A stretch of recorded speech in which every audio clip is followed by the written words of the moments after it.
এখন যে গাছটি দেখতে পাচ্ছেন এই গাছটি হচ্ছে তিত করলা। এর ইংরেজি নাম হচ্ছে বিটার মিলন। এই গাছটির অনেক উপকার রয়েছে, এর ব্যবহার জানলে আমরা হয়তো সেই উপকারটা পাবো।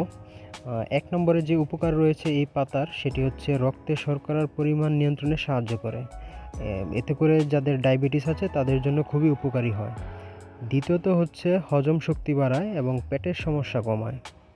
তৃতীয়ত হচ্ছে চর্মরোগ, ফোড়া বা ঘা ইত্যাদি সারাতে এটার ব্যবহার করা হয়। এর পাতা ও ফলের রস জ্বর ও পেটের গ্যাসের সমস্যায় ব্যবহার করা হয়, যা খুবই উপকার আসে। বিউটি কেয়ারের জন্য এটি ব্যবহার করা হয়, ত্বকের বিভিন্ন ব্রণ বা রাশের জন্য এটি ব্যবহার করা হয়, যা ঠিকমতো ব্যবহার করতে পারলে খুব উপকার পাওয়া যায়। তবে কিছু সতর্কতা রয়েছে। অতিরিক্ত পরিমাণে এটি খেলে হজমের সমস্যা বা বমি হতে পারে, এবং গর্ভবতী নারীদের এটি খাওয়ার আগে সাবধানতা অবলম্বন করতে হবে।